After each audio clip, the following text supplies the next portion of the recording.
ఓం శ్రీ గురుభ్యో నమ. Sauce TV ప్రేక్షకులకు శుభాభివందనములు. ఓం గురుర్బ్రహ్మ గురుర్విష్ణు గురుర్దేవో మహేశ్వర గురుర్ సాక్షాత్ పరబ్రహ్మ తస్మై శ్రీ గురవే నమ.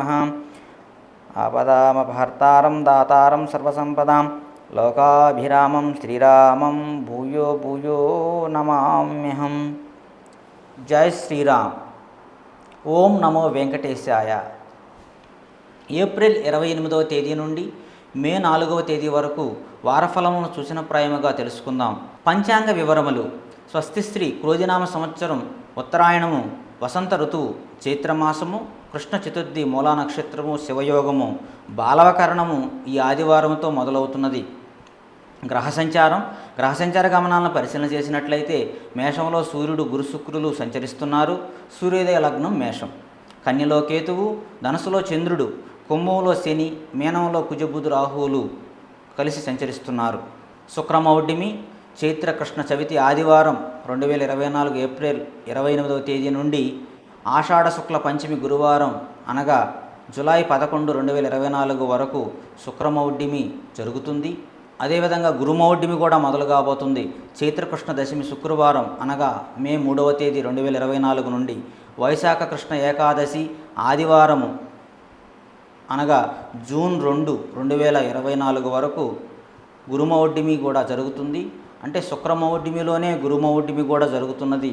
అంటే మొత్తం మీద గురు శుక్రులు శుభగ్రహములు కనుక గురుమౌఢ్యమి శుక్రమౌఢ్యమిలో మనం ఎటువంటి గృహ సంబంధమైన కార్యములు కానీ, శంకుస్థాపనలు కానీ, అదేవిధంగా వివాహ శుభకార్యములు కానీ శుభంగా ఉండదు కనుక ఇటువంటి ముహూర్తాలు ఈ టైంలో లేవు. మేషరాశి వారికి లాభస్థానంలో శని, 12వ రాహువు, జన్మంలో గురువు మే 1 వరకు, మే 1 నుంచి 2వ స్థానంలో గురు సంచారం జరుగుతుంది. ఈ వారం కొన్ని ముఖ్యమైన నిర్ణయాలు తీసుకుంటారు. నూతన వస్త్ర ఆభరణాలు కొనుగోలు చేస్తారు. పలుకుబడి కలిగిన వారితో పరిచయాలు పెరుగుతాయి. విద్యార్థుల కష్టం ఫలిస్తుంది. ఉద్యోగులకు అధికారులతో వివాదాలు తీరి ఊరట పొందుతారు. చేపట్టిన కార్యక్రమాలు ఉత్సాహంగా పూర్తి చేస్తారు. సంఘంలో గౌరవ మర్యాదలు పెరుగుతాయి. ఇంతకాలం పడిన శ్రమ ఫలిస్తుంది. వ్యాపారాల్లో సకాలంలో పెట్టుబడులు అందుతాయి. అన్ని రంగాల వారికి అనుకూల సమయం. వారం చివరిలో చేపట్టిన పనుల్లో వ్యయ ప్రయాసాలు అధికమవుతున్నాయి. స్వల్ప అనారోగ్య సమస్యలు బాధిస్తున్నాయి. మేషరాశి వారికి 12వ స్థానంలో రాహు సంచారం జరుగుతుంది కనుక 11వ శని యోగిస్తున్నాడు. కానీ 12వ రాహువు కొంత వ్యయాన్ని, కొంచెం బాధల్ని, కొంచెం నిద్రలేమిని ఇస్తున్నాడు కనుక రాహుగ్రహ శాంతి కొరకు రాహుకాలంలో దీపం పెట్టుకుని శ్రీ దుర్గా సప్తశతిలోకి పారాయణం చేసుకోవడం ద్వారా రాహుగ్రహ ప్రతికూల ఫలితం నుంచి మీరు బయటపడి శుభంగా ఉండగలరు. అదేవిధంగా మే 1వ తేదీ నుండి గురువు 2వ స్థానంలో సంచరించడం వల్ల మంచి శుభకాలం మొదలవబోతున్నది. ఈ వారం నుండి ఈ వారం చాలా కాలంగా వేచి చూస్తున్న ఆశయాలు నెరవేరుతాయి. ఆర్థిక వ్యవహారాలు సంతృప్తికరంగా సాగుతాయి. ఎంటా బయట మీదే పైచేయి అవుతుంది. వ్యాపారాలు నూతన పెట్టుబడులతో మరింత లాభసాటిగా సాగుతాయి. ఉద్యోగులకు ఒక సమాచారం సంతోషాన్ని ఇస్తుంది. విద్యార్థులు ఆశించిన అవకాశాలు అందుతాయి. బంధువర్గంతో వినోద కార్యక్రమాల్లో పాల్గొంటారు. గృహ నిర్మాణ ఆలోచనలు అవాంతరాలు తొలగుతాయి. చేపట్టిన పనులు విజయవంతంగా పూర్తి చేస్తారు. అన్ని రంగాల వారికి ఉత్సాహ వాతావరణం ఉంటుంది. వారం ప్రారంభంలో రుణ ఒత్తిడులు అధికమవుతాయి. బంధువులతో విభేదాలు తప్పు. వారం ప్రారంభంలో కొంత చికాకులు ఉన్నప్పటికీ వార మధ్యమం, వార చివరలో అన్నీ శుభంగా ఉంటాయి. అదేవిధంగా దశమస్థానంలో శని సంచారం జరుగుతుంది. రాబోయేది జన్మగురువు కనుక గురుగ్రహానికి శనిగ్రహానికి శాంతులు చేసుకోవడం చాలా ఉత్తమం. సోమవారం నాడు శివునికి అభిషేకం చేసుకోవడం వల్ల శనిగ్రహ ప్రతికూలత నుంచి బయటపడతారు. తదుపరి మిథున రాశి. 11వ స్థానంలో ఉన్నటువంటి గురుగ్రహము 12వ స్థానానికి రాబోతున్నది. అదేవిధంగా దశమంలో రాహువు, 4 కేతువు సంచరిస్తున్నారు. ఈ వారం ముఖ్యమైన పనులు శ్రమాంతరం పూర్తి చేస్తారు. పుణ్యక్షేత్రాలు సందర్శిస్తారు. బంధువులతో మాట పట్టింపులు ఉంటాయి. ఇంటా బయట బాధ్యతలు పెరుగుతాయి. వారం మధ్యలో ఆశ్చర్యకరమైన సంఘటనలు ఎదురవుతాయి. ఆరోగ్య సమస్యలు మరింత చికాకుపరుస్తాయి. గృహ నిర్మాణ యత్నాలు వాయిదా వేస్తారు. వ్యాపారాలు కొంత నిరుత్సాహపరుస్తాయి. ఉద్యోగాలలో పనిభారం పెరుగుతుంది. చిన్న తరహా పరిశ్రమలకు ఒత్తిడులు మరింత పెరుగుతాయి. వారం చివరిలో శుభవార్తలు అందుతాయి. నూతన వాహన యోగం ఉన్నది. ప్రముఖుల పరిచయాలు లాభసాటిగా సాగుతాయి. జన్మరాశికి 10వ స్థానంలో రాహు, 4లో కేతు ఉన్నాడు కనుక కేతుగ్రహానికి అధిష్టాన దేవత విఘ్నేశ్వరుని, గణపతిని పూజించండి. ద్వాదశంలో గురు సంచారం రాబోతున్నది. గురుగ్రహానికి శ్రీ దక్షిణామూర్తికి రోజు నమస్కరించుకొని గురువారం నాడు శ్రీ దక్షిణామూర్తి స్తోత్రం చదివి గోవుకి ముడిశనగలు, బెల్లము, అరటిపండు అంటే ముడిశనగలు నానబెట్టి బెల్లము, అరటిపండు కలిపి గోవుకి ఇవ్వడం ద్వారా గురుగ్రహం యొక్క ఇబ్బంది నుంచి మీరు ముందుగానే ఈ పరిహారం చేయడం ద్వారా మీకు శుభం చేకూరుతుంది. తదుపరి కర్కాటక రాశి. కర్కాటక రాశికి మూడింట కేతువు, లాభంలో గురువు. రాబోయేటువంటి మే 1 నుంచి లాభంలో గురువు కూడా అనుకూలించబోతున్నారు. మంచి రాజయోగం మొదలవబోతున్నది. ఒక అష్టమ శని తప్ప మిగిలిన గ్రహములు అనుకూలంగా ఉన్నాయి. ఈ వారం ప్రారంభంలో ఆకస్మిక ధనప్రాప్తి, ముఖ్యమైన పనులు వాయిదా పడతాయి. ప్రముఖుల నుంచి కీలక సమాచారం అందుతుంది. గృహ నిర్మాణ యత్నాల్లో అవరోధాలు కలుగుతాయి. ఉద్యోగాల్లో అదనపు పనిభారం తప్పదు. కొన్ని రంగాల వారికి చేపట్టిన పనుల్లో ఆటంకాలు ఉంటాయి. ఆర్థిక వ్యవహారాలు మందకొడిగా సాగుతాయి. మిత్రులతో పుణ్యక్షేత్రాలు సందర్శిస్తారు. ఇంటా బయట సమస్యలు అధికమవుతాయి. సోదరులను కలుసుకుని వివాహ విషయాలు చర్చిస్తారు. వ్యాపారాల విస్తరణలు అవాంతరాలు తప్పవు. ఉద్యోగులకు నూతన ఉద్యోగాలు దక్కుతాయి. ఈ వారం అనుకూలంగా ఉన్నది. సూర్యగ్రహం చాలా అనుకూలంగా ఉన్నది. 11లో గురువు అనుకూలంగా ఉన్నారు. కేవలం అష్టమంలో శని, 9ంట రాహు కొంత అనుకూలంగా లేరు కనుక శివుణ్ణి దర్శించండి. శని త్రయోదశి నాడు శనికి తైలాభిషేకం చేసుకొని నల్ల వస్త్రము, నువ్వులు దానం ఇవ్వండి. ఒకసారి శ్రీకాళహస్తిలో రాహుకేతు శాంతి జరుపుకోవడం ద్వారా కర్కాటక రాశి వారికి ఉన్నటువంటి శుభయోగాలన్నిటినీ సంపూర్ణంగా పొందగలరు. తదుపరి సింహరాశి.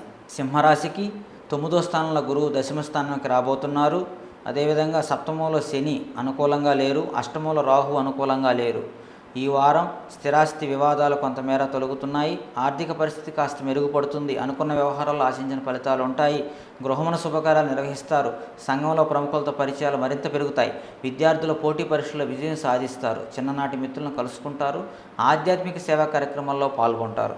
వ్యాపారాలు లాభసాటిగా సాగుతాయి. ఉద్యోగులకు పై అధికారులతో ఉన్న సమస్యలు అధిగమిస్తారు. అన్ని రంగాల వారికి నూతన అవకాశాలు లభిస్తాయి. వారం మధ్యలో ధనవ్యయ సూచనలు ఉన్నాయి. స్వల్ప అనారోగ్య సమస్యలు ఉన్నాయి. జాగ్రత్తగా ఉండవలసిన అవసరం ఉన్నది. సప్తమంలో శని సంచారం జరుగుతుంది కనుక, అష్టమంలో రాహు సంచారం జరుగుతుంది కనుక శివుడిని పూజించండి. ఆర్థిక ఇబ్బందుల పరిహారం కొరకు శ్రీ సుబ్రహ్మణ్య స్వామిని ఆరాధించండి. శుభం జరుగుతుంది. అదేవిధంగా దశమంలో గురుగ్రహం రాబోతున్నది. గురుగ్రహము ఇంతకాలం భాగ్యస్థానంలో గురుగ్రహం అనుకూల ఫలితాలని మీరు పొందారు. దశమంలో గురువు కొంత ప్రతికూల ఫలితాలను ఇవ్వబోతున్నాయి కనుక శ్రీ దక్షిణామూర్తి స్తోత్రం పఠించండి. శ్రీ దత్తాత్రేయ వజ్రకవచం పఠించి ప్రతి గురువారము గోవుకి ముడిశనగలు నానబెట్టి అదేవిధంగా బెల్లము, అరటిపండు కలిపి గోవుకి గోభక్షణ చేసి గోవుకి ప్రదక్షిణ చేసి పృష్ఠభాగంలో నమస్కరించుకొని గురుగ్రహ ప్రతికూలత నుంచి తప్పించుకోవడానికి ఈ పరిహారం చేయడం ద్వారా శుభం జరుగుతుంది. తదుపరి కన్యారాశి. జన్మంలో కేతు, సప్తమంలో రాహువు, అష్టమంలో గురు సంచారం జరుగుతూ ఉన్నది. షష్టమంలో శని అనుకూలిస్తున్నాడు. ఇక మే 1 నుంచి గురువు భాగ్యస్థానానికి వస్తున్నారు కనుక మే 1 నుంచి బాగుంటుంది. ఈలోపు అనగా ఈ వారం మిశ్రమ ఫలితాలు ఉంటాయి. గురుగ్రహము అష్టమ స్థానం నుంచి నవమ స్థానానికి వెళ్ళేటప్పుడు చాలా జాగ్రత్తగా మీరు సంయమనం పాటించి ఓర్పుతో ఉండాలి. లేనిపోని కోపతాపాలకి గురయ్యే సమయం ఇది. సప్తమంలో కుజరాహువుల సంచారం జరుగుతుంది కనుక నోరు జారి కోపానికి గురయ్యి కోపగ్రస్తులు కావద్దు. ఈ వారం మీకు అన్నీ అనుకూలంగా ఉంటాయి. ఒక్క కోపాన్ని అదుపులో పెట్టుకొని ముందుకు నడవండి. ఎటువంటి నూతన వ్యాపారాలు అప్పుడే మొదలు పెట్టవద్దు. ఆగస్టు నుంచి మీకు అన్ని విధాలా బాగుంటుంది.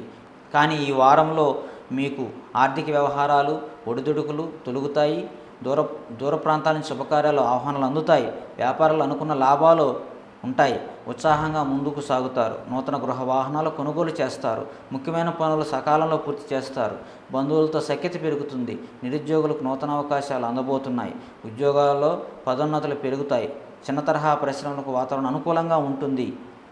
ఆర్థిక ఇబ్బందులు ఉన్నాయి. జాగ్రత్త వహించడం అవసరం. సప్తమంలో రాహు, జన్మకేతువు మీకు ప్రతికూల ఫలితాలను ఇస్తున్నారు కనుక రాహుకాలంలో దీపం పెట్టుకొని మినుములు దానం ఇవ్వండి. శ్రీ దుర్గా సప్తశ్లోకిని పారాయణం చేయండి. శ్రీకాళహస్తిలో ప్రతి 6 నెలలకు ఒకసారి రాహుకేతు శాంతి జరుపుకోవడం ద్వారా మీకు శుభం జరుగుతుంది. తదుపరి తులారాశి. తులారాశికి 6ంట రాహువు యోగిస్తున్నాడు. గురుగ్రహము సప్తమంలో ఉంది. అష్టమానికి మే 1 నుంచి రాబోతున్నారు. అష్టమంలో గురువు ప్రతికూల ఫలితాలను ఇవ్వబోతున్నాడు. ఈ వారం ఆత్మీయుల నుంచి అందిన సమాచారం కొంత ఊరటనిస్తుంది. మిత్రులతో వివాదాలు మానసికంగా బాధిస్తాయి. వ్యాపారమున తీసుకునే నిర్ణయాలలో మరింత నిదానంగా వ్యవహరించాలి.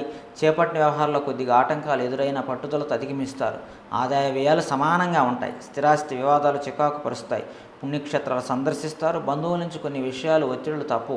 వ్యాపారాలు సామాన్యంగా లాభిస్తాయి. ఉద్యోగాల్లో అదనపు బాధ్యతలు పెరుగుతాయి.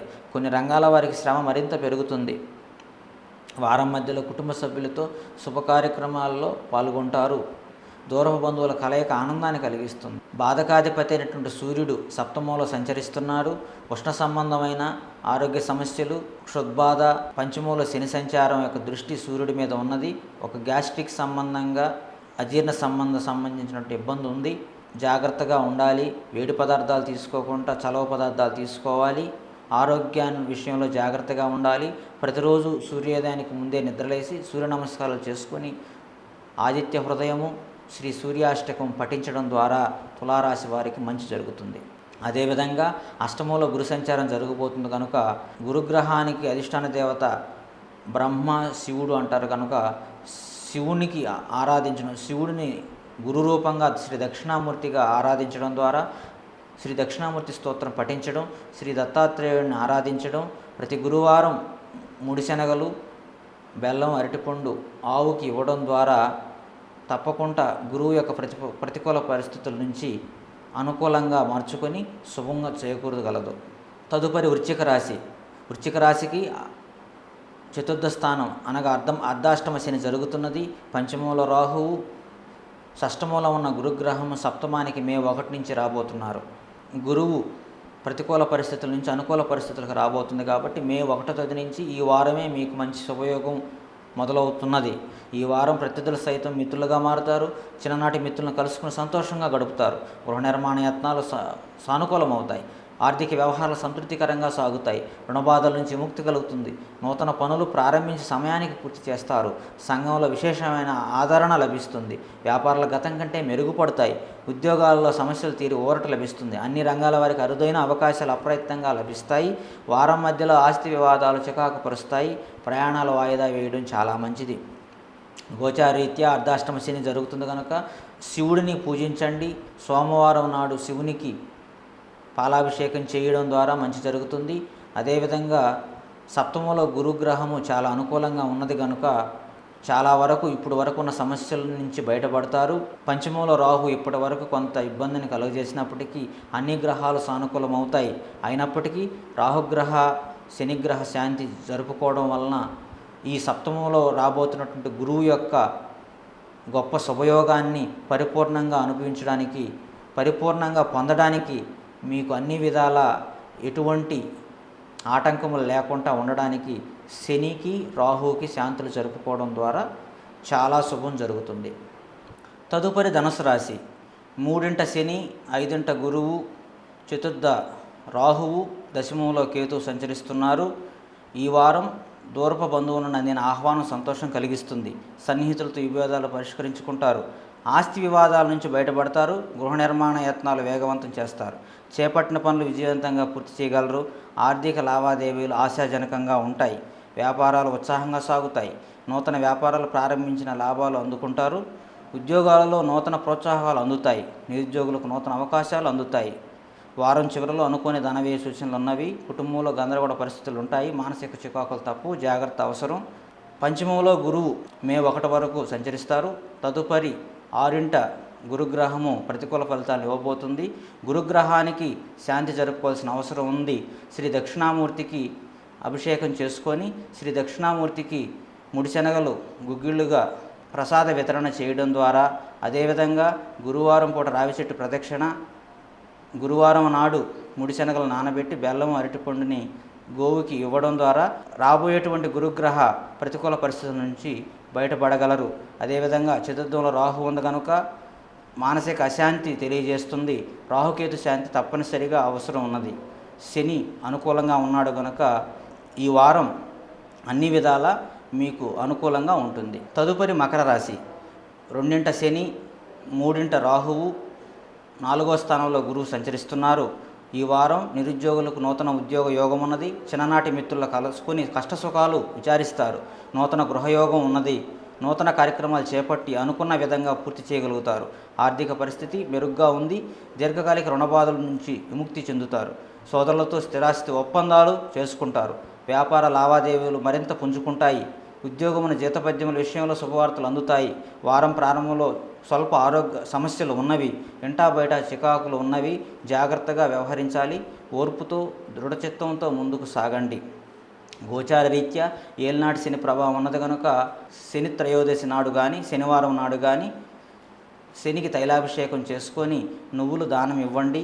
అదేవిధంగా శనికి సంబంధించి స్తోత్రాన్ని పఠించండి. పంచమంలో గురు సంచారం మే 1 నుంచి జరగబోతుంది కనుక గొప్ప రాజయోగం అదృష్టయోగం పట్టబోతుంది. చాలా శుభయోగం ఈ వారమే మొదలవబోతున్నది. చాలా శుభం జరగబోతున్నది. తదుపరి కుంభరాశి. కుంభరాశికి జన్మంలో శని, 2ంట రాహువు, 3ంట గురువు సంచరిస్తున్నారు. 3లో సూర్యుడు ఈ వారం యోగిస్తున్నారు. అదేవిధంగా ఈ వారంలో కొన్ని వ్యవహారాల్లో సొంత ఆలోచనలు అంతగా కలిసిరావు. కుటుంబంలో బాధ్యతలు పెరిగి ఉక్కిరి బిక్కిరి అవుతారు. చేపట్టిన శ్రమ తప్ప ఫలితం కనిపించడం లేదు. గృహ నిర్మాణాల్లో అవాంతరాలు కలుగుతున్నాయి. ఆర్థిక ఇబ్బందులు కొంత చికాకు పరుస్తున్నాయి. సోదరులతో మిత్రులతో అకారణంగా విభేదాలు కలుగుతున్నాయి. ఆధ్యాత్మిక కార్యక్రమాల్లో పాల్గొంటారు. వ్యాపారంలో కొన్ని అంచనాలు తప్పి నిరాశ చెందుతారు. విద్యార్థులకు శ్రమాధిక్యత పెరుగుతుంది. వ్యాపారంలో మరిన్ని ఇబ్బందులు ఎదురై చికాకు పరుస్తాయి. ఉద్యోగాల్లో అదనపు బాధ్యతలు ఉంటాయి. చిన్న తరహా పరిశ్రమలకు ఊహించని వివాదాలు నెలకొంటాయి. వారం చివరలో విందు వినోద కార్యక్రమాల్లో పాల్గొంటారు. పనుల్లో కార్యసిద్ధి కలుగుతుంది. ద్వితీయ స్థానంలో రాహు, అష్టమ స్థానంలో కేతు సంచారం జరుగుతుంది కనుక శ్రీ దుర్గను ఆరాధించండి. రాహుకాల దీపం పెట్టుకోవడం, అదేవిధంగా శ్రీ దుర్గా సప్తశ్లోకిని పారాయణం చేయడం ద్వారా శుభం జరుగుతుంది. జన్మంలో శని ఉన్నది కనుక శివుణ్ణి దర్శించండి. శివునికి అభిషేకం చేసుకోండి. అదేవిధంగా చతుర్థంలో గురుగ్రహము రాబోతున్నది. గురువు కూడా ప్రతికూల పరిస్థితులను ఇవ్వబోతున్నాడు. శ్రీ దక్షిణామూర్తి స్తోత్రం పఠించండి. గురువారం నాడు శనగపిండితో చేసినటువంటి బూందీ మధుర పదార్థాలను గురువులకి సద్గురువులకి నైవేద్యంగా పెట్టి ప్రసాద వితరణ చేయాలి. అదేవిధంగా శ్రీ దక్షిణామూర్తికి కానీ శ్రీ దత్తాత్రేయ సంబంధించినటువంటి దత్తకవచం కానీ చదువుకోవడం ద్వారా ఈ గురుగ్రహ ప్రతికూల పరిస్థితుల నుంచి బయటపడగలరు. తదుపరి మీనరాశి. జన్మంలో రాహువు, 12లో శని, 2ంట గురువు, సప్తమంలో కేతువు సంచరిస్తున్నారు. ఈ వారం మిత్రులతో అకారణ వివాదాలు చికాకు పరుస్తాయి. స్థిరాస్తి ఒప్పందాలు వాయిదా వేస్తారు. పుణ్యక్షేత్రాలు సందర్శిస్తారు. ప్రముఖులతో చర్చలు విఫలమవుతాయి. ఆర్థిక వ్యవహారాలు గందరగోళంగా ఉంటాయి. ఏ పని చేపట్టినా ముందుకు నిరాశ పెరుగుతుంది. ఆధ్యాత్మిక సేవా కార్యక్రమాల్లో పాల్గొంటారు. వ్యాపారాలు అంతంత మాత్రంగా సాగుతున్నాయి. ఉద్యోగాల్లో అధికారులతో వివాదాలు తప్పవు. వ్యాపారాల్లో అనుకోని మార్పులు ఉంటాయి. చిన్న తరహా పరిశ్రమలకు పెట్టుబడులు సకాలంలో అందవు. వారం ప్రారంభంలో బంధువుల ద్వారా శుభకార్య ఆహ్వానాలు అందుతాయి. ఆకస్మిక ధనప్రాప్తి కలుగుతుంది. 2వ స్థానంలో ఉన్నటువంటి గురుగ్రహము 3వ స్థానానికి మే 1 నుంచి రాబోతున్నది. కొంత గురుగ్రహము ఇప్పటి వరకు అనుకూలించి ఇక ప్రతికూల ఫలితాన్ని ఇవ్వబోతుంది. అదేవిధంగా జన్మంలో రాహువు, 12ంట శని, ఏలినాటి శని జరుగుతుంది కనుక శనికి, రాహువుకి, గురుగ్రహానికి 3 గ్రహములకు శాంతి జరుపుకోవాల్సిన అవసరం ఉన్నది. శనిగ్రహం సంబంధించి శనివారం నాడు శని త్రయోదశి నాడు శనికి తైలాభిషేకం నువ్వులు దానం ఇవ్వండి. జన్మరాహు జరుగుతుంది కనుక అనవసరమైన తలతిప్పట, తలనొప్పి, ఆరోగ్య సమస్యలు గోచరిస్తున్నాయి. మినువులు స్వీకరించవద్దు. మినప్పప్పు లాంటివి మీరు తినకూడదు. మినువులు దానం ఇవ్వాలి. రావుకాలంలో దీపం పెట్టుకోవాలి. 6 నెలలకు ఒకసారైనా తప్పకుండా శ్రీ కాళహస్తి దర్శించి రాహుకేతు శాంతి జరుపుకోవాలి. 3ంట గురుగ్రహం మే 1 నుంచి సంచరిస్తుంది కనుక ప్రతికూల పరిస్థితులు ఉన్నాయి. గురుగ్రహ సంబంధించి దక్షిణామూర్తి స్తోత్రము, శ్రీ దత్తాత్రేయ వజ్రకవచం పఠించండి. గురువారం నాడు రావిచెట్టు ప్రదక్షిణ చేసి గురువారం నాడు ఆవుకు ముడిశనగలు నానబెట్టి ముడిశనగలు, బెల్లం, అరటిపుండి ఇచ్చి గోవుకు ప్రదక్షిణ చేసి పృష్ఠభాగాలు నమస్కరించుకొని గురువుని ధ్యానించండి. శ్రీ గురుచరిత్ర పారాయణం చేయండి. ఈ వారం శుభం జరుగుతుంది. శుభం భూయాత్.